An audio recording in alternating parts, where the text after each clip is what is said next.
Hey everyone, thank you for joining this meeting series organized by Richflood Foundation. Recently, I got so interested about studying the environmental regulations in Nigeria, environmental law, environmental legislations, as you like. So I've been compiling quite a number of laws, and I saw that, wow, Nigeria has got a lot of laws, regulations, policies on environment. But what was disturbing in the course of this research is that these laws are just on the shelf. They are not being implemented, or maybe the agencies saddled with the with the responsibility to implement these laws are not either empowered, or they're not motivated, or whatever it is that is responsible for the neglect of the implementation of these laws. Honestly, I can't understand. And I wanted to say also that I think we don't need more laws. We do not need any more laws, please. We do not need to start thinking about getting laws, getting new laws on environment, most especially. We already are overchoked with laws. What we need to do is to dust our bookshelves or office shelves and is to dust our office shelves and start implementing these laws. I think that is what is required. In fact, it was mind blowing when I discovered. Let me see if I can share my computer for you to see the laws that I am now reviewing. Just a second. The laws I am reviewing, and in fact, um, I love research, but I don't like writing a lot. I just like picking information from here and there. And I saw that almost every problem that we have in Nigeria is already addressed by these laws that we already have. We have already addressed, in fact, let me say 90% of the challenges that we have. The only issue we haven't fully addressed is the issue of implementation of these laws. I'm trying to share my computer with you and also trying to make sure I secure my privacy before sharing it. But let me see what I can do. Looks like I can do something in the sharing method. But well, I will just run it at a glimpse. Let me see. What can I do? Okay. Let me tell you, I have more than 100 laws that I'm reviewing. More than 100 laws that I'm reviewing that has to do with environment in different sectors, actually. I have for the mining sector, for the power sector, for the oil and gas sector, for the manufacturing sector, for the some laws says energy, some say dams and reservoirs. I'm finding it difficult to see how to share my screen with you, but maybe before we finish, I will find a way to share the screen with you. But for now, let me just talk about a few laws. My name is Comforter Sokoro Ogaji. I happen to be the founder of Richflood Foundation that works on different um, environmental issues and, of course, social issues in Africa. So, but for this presentation, we are focused on the environmental issues regarding, environmental regulations in Nigeria and implementation challenges. There are sure dozens of implementation challenges. I don't even know them all because I'm not a regulator and I've never worked as a regulator, but I have worked as a consultant. I'm still working as a consultant, and I'm still doing a lot of reviews of so many African countries' environmental laws on my desk right now, as in today. I'm reviewing a lot of environmental regulations in different countries. but that of Nigeria is mind-blowing. Like I said, that of Nigeria is mind-blowing. And I would repeat, let's not have more laws. Let's not have more laws in Nigeria with regards to environment. Let's stick to the ones we have and enforce them. That's what we need. So in a few minutes, I will go through the most recent environmental regulations in Nigeria. Then I will try to show you my screen. I hope that succeeds because I didn't list all of the laws. And then I will try to mention a few challenges that I think that are responsible for the poor implementation of environmental regulations in Nigeria. First, you can see this set of regulations that is,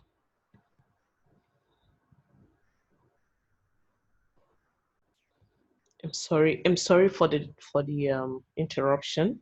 It was due to some technical challenges. So looking at these regulations that I extracted, that I'm still studying, and I'm also thinking of uploading this for you to download from our website. Um, you can see National Environmental Wetlands, Riverbanks, and Lake Shores. This law exists. Believe you me, this law is loaded as per the standard requirements that is expected to be followed as regards to wetlands, riverbanks, lake shades, lake shores, mountainous hills. You can see on the screen the different laws that we have. You see this one on sanitation and waste control. It's powerful. That one is powerful. Just pick it up and go through it. You would know that you just need some policemen, let me say, environmental policemen to get this up and doing and committedly doing so. I think with these regulations, we can match any country in terms of sanity of our environment. We can match any country, including the US, in terms of the sanity of the environment. The only difference between Nigeria and, let me pick the most, presumably the most organized economies or countries, USA, United States of America. The only difference, I tell you, is implementation of these laws. For instance, on sanitation and waste controls, you do not need another law. In fact, we have so many laws that has to do with sanitation and waste control. I just picked this one. I hope to share others with you maybe later. You would see that there should be a full stop on new laws on environment as a whole in the country. Rather, energy and attention should be given, and encouragement and motivation should be given to the agencies that are concerned in terms of implementing these laws. They need all the backup, all the all the finances, all the political willpower, all the leadership that is required for them to implement. You can see permitting and licensing, some specific permits that you need to get if you are going into manufacturing or into whatever activity you want to undertake that has a direct impact on the environment. There are some permitting and licensing systems in the regulation that has been put in place. Yes, maybe some of these laws will require maybe some slight amendments or some. I'm not a legal practitioner, so I wouldn't know what's maybe you can say, oh, the penalty for not having a permit or a license in this law is too trivial, maybe, but just take a look at the law and you will agree with me, I believe, that we do not need more laws. Number 5, you can see access to genetic resources and benefit sharing. I will move very quickly. Number 6, mining and processing of coal, oils, and industrial minerals. There is a law that regulates this sector in terms of environmental protection. Then you have the ozone layer protection. That's if you're discharging greenhouse gases or whatever it is that needs to be done in terms of ozone layer protection. We have a law on that. If you're in the food, beverages, and tobacco sector, there is a regulation. There is an environmental regulation on that. If it is textile, wearing apparel, leather, and footwear industry, we have regulations for that. We do not need to see what we're seeing that is happening in the textile industry. We do not need to even have 10% of what is currently going on if these laws are properly enforced. Then you have the noise standards and control regulations. If this is implemented, you won't have to bother with noise. Or, I was in a program and a man stood up and said he was sick for a long time. He had BP, he had this disease, some are not even diagnosed. But when he met with a psychologist, they had to review his living standard. And he was living in a suburb where there was a lot of generator noise. So he had to relocate from that location to another place.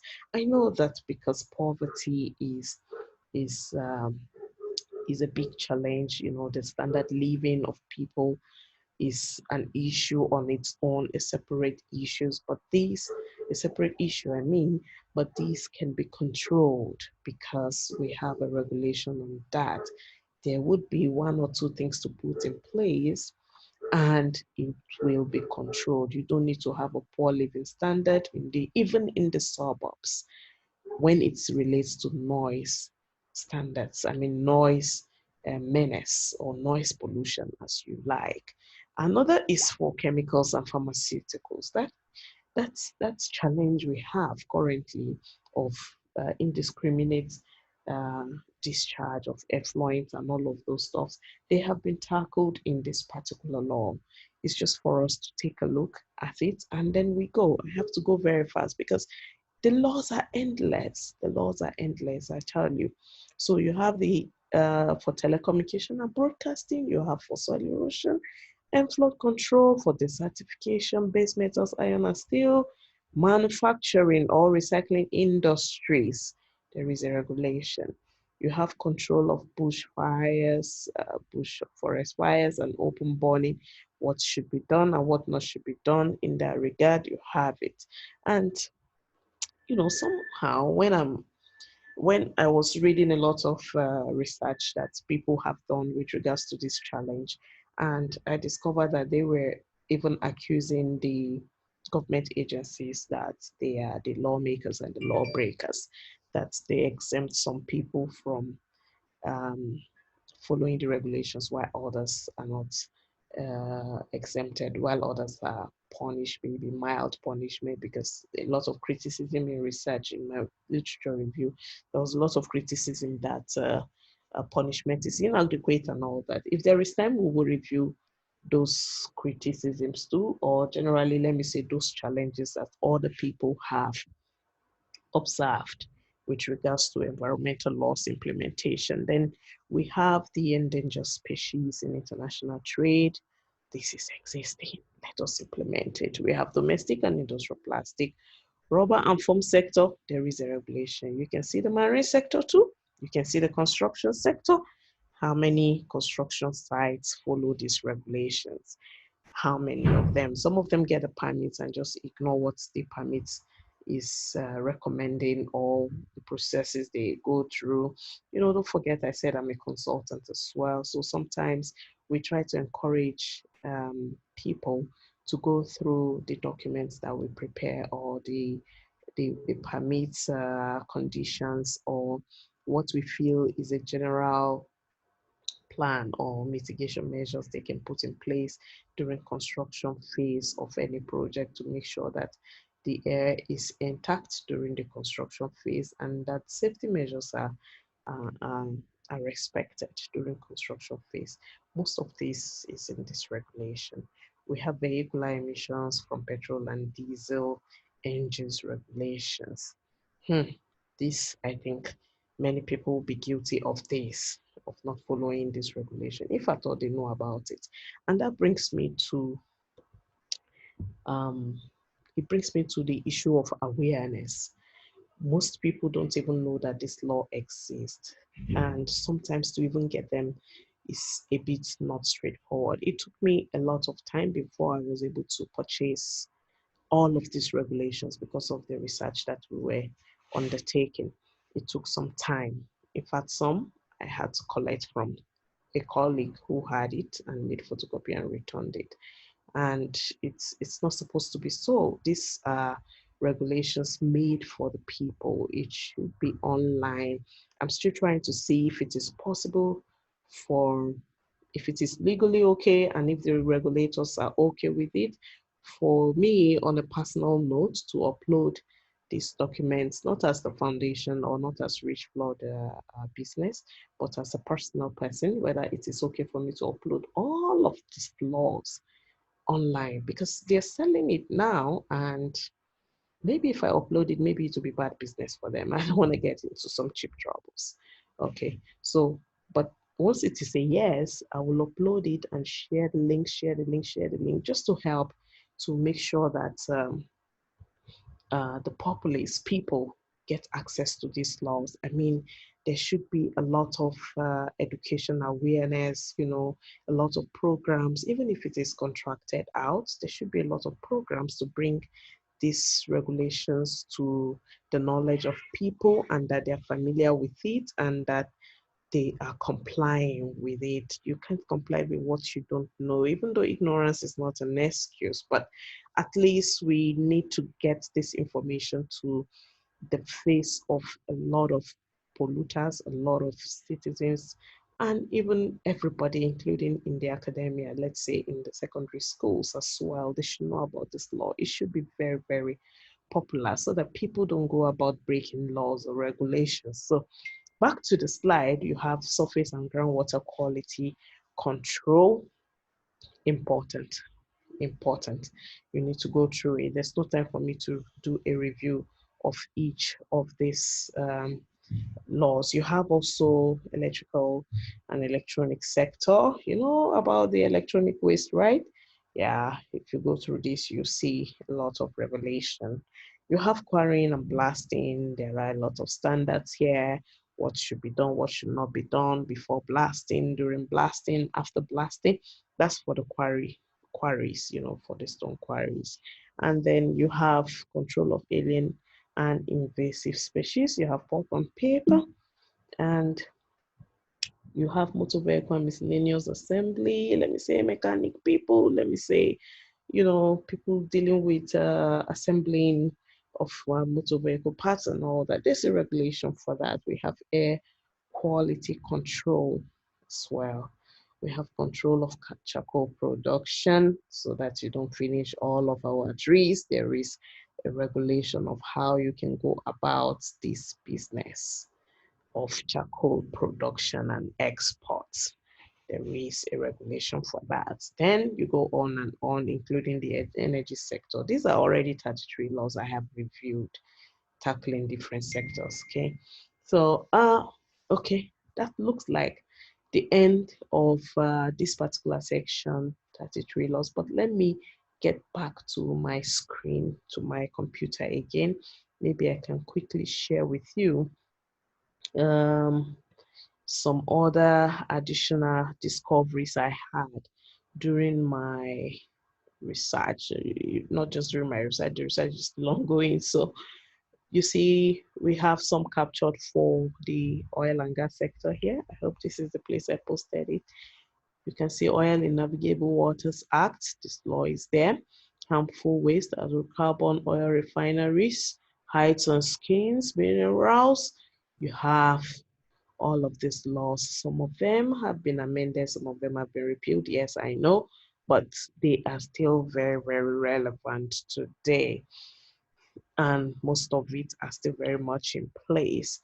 You can see this is, I think, different from the laws I shared with you. This is already 45 laws, okay? There's already 45 laws here. Some are state-owned, yes. Some are state-owned, some are nationally owned. Majority nationally owned, is just a few that are state-owned. And even the ones that are state-owned have the the federal version of it, like this town and country planning law, we have the federal version of it, and forestry law of River State, we have the federal version of it also. So this is a section of it. Let me lastly see how I can, let me see what happens. Okay. Okay. Let me see if I can share my document. Okay. Yes, there we go. There we go. Yeah, I know it's too much for you to see all of this, but I'll try to just be, you can see over here, you can see the laws that I've been reading and going through from DPR all the way to the others. Yeah, so this many, I would like to take your question because this is an interactive session. I would like to have what you think about it. While we are preparing the questions, I can see some of you are typing. I will just talk about the few challenges. I know it is supposed to be taken in another series of meeting or webinar, but let me just talk about it. Few challenges. One of it is the low-level constitutional provision for environmental protection.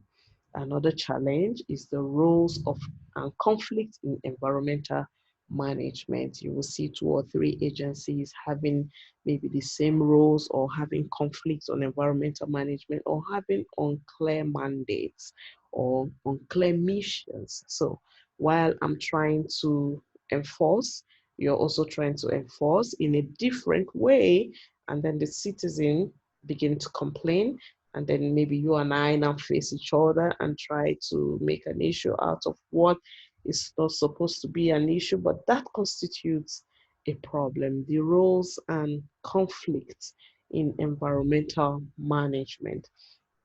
Another challenge that we will discuss in the next webinar is undue adherence to legalism by the courts and absence of mandatory disclosure of information. Okay, that's another one that I jotted down here. This, there's a lot of research that have taken place. Hakim Ijaiya, O.T. Joseph, in their paper Enforcement of Environmental Laws or a similar title, they highlighted some of these challenges. So another challenge is excessive time that exists between non-compliance and enforcement. Between non-compliance and enforcement, excessive time that exists. We'll discuss this in full in our next webinar for us to look at the roles of different enforcement agencies in Nigeria and how this is overlapping. Their roles are overlapping, and how maybe the bigger power government can take a look at this challenge and address them, because it is serious. We have to safeguard our environment. Okay, another challenge is available punishment for non-compliance is inadequate. It is inadequate. The current punishments are inadequate. So why shouldn't I just violate the law and face the consequences if the punishment is just something inconsequential, something I can deal with, something that's easy to deal with by anyone, you know? So that is a challenge. And then another challenge is that injured parties are not properly compensated. Injured parties are not properly compensated. That's a challenge. So if I've been injured and the court has confirmed that I am injured by the acts of my neighbor or a factory or an industry, like what's happening in a particular state in Nigeria, River State, you know, the air pollution and all of those related impact of that on the populace, on people living in the states, on people living in Port Harcourt and environs where this where the menace of air pollution from the oil and gas industry have been recorded. You know, people that are injured by it are not properly compensated or even ignored or there's just nothing been done. That is a problem. That is a challenge. And then another point I have here is that some environmental crimes receive administrative instead of remedial measures or criminal punishments. That is also buttressing the point I earlier made. So, creation of environmental emergencies and establishment of environmental courts are important at this point in time. They're important. Somebody is asking that what, maybe I'm not understanding your question. Okay, I got you. You're trying to find out which agencies are supposed to enforce the environmental law on forest management, okay, or on tree cutting. Okay, I got you. We have a number of agencies, which in the next webinar we are going to take a look at. We have we have NESRA, we have another supporting agency called FRIN. I don't know, I don't think they're into enforcement, but it's the Forest Research Institutes in Nigeria, FRIN. And then we have, basically, I think NESRA is responsible for enforcing forest,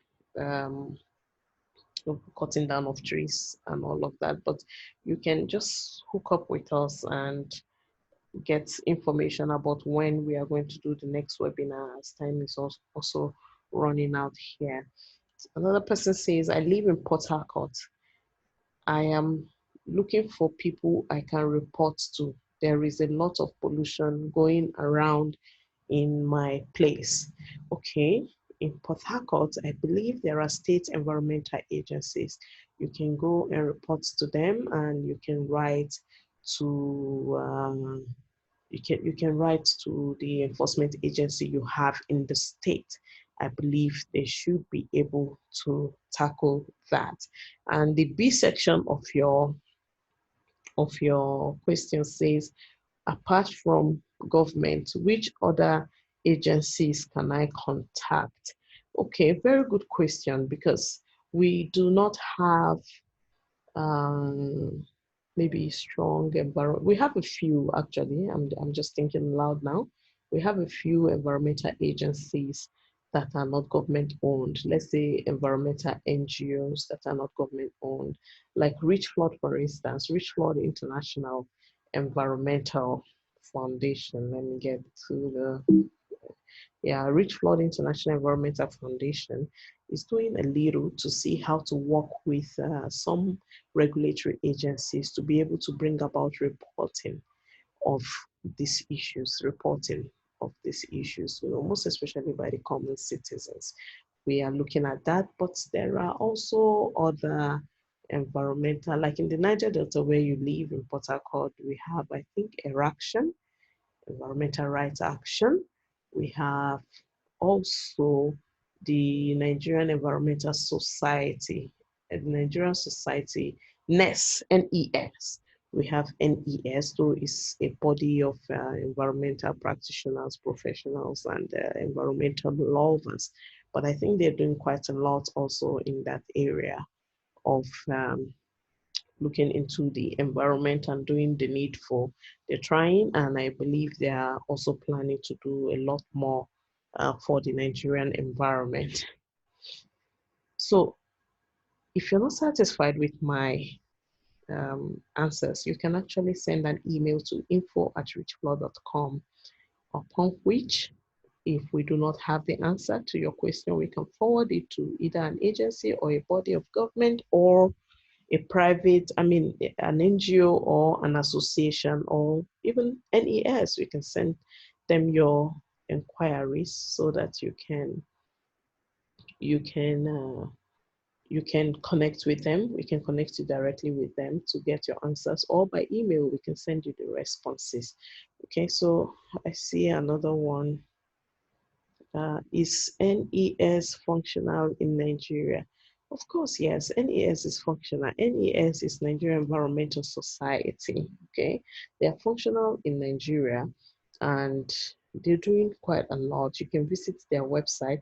I belong to the Abuja chapter of the NES, and I can see that you are sending this question from Lagos. Yes, there is NES in Lagos. If you are a practitioner, you can hook up. Even if you're not and you want to hook up with them, I think if you go online, you will have information about the NES for Lagos. Somebody said these people are just lazy. Okay, we don't want to use some foul language actually in this webinar. We're just bringing about knowledge to the populace. So we know there are inadequacies here and there. Of course, that's why I tagged the title as a challenge. So there are challenges, we cannot run away from it, but also we don't want to use abusive words that gets, that gets off the line, if you don't mind, please. So we have, okay, well, thank you. I just got a signal that we need to start the second section of the webinar, which has to do with the review of the general challenges. And maybe in the section, you can bring up your questions and answers. Thank you very much for staying here with me and for taking me through this. And if you want to participate in my research, I would be sharing a link to all participants for them to just let me fill out. It's just 8 questions, questionnaire. So you can help me fill it out, let me know what is going on in your area and how you're seeing the issues of environmental regulations and the implementation challenges. This will do it will add a lot to my ongoing research. Thank you very much and goodbye.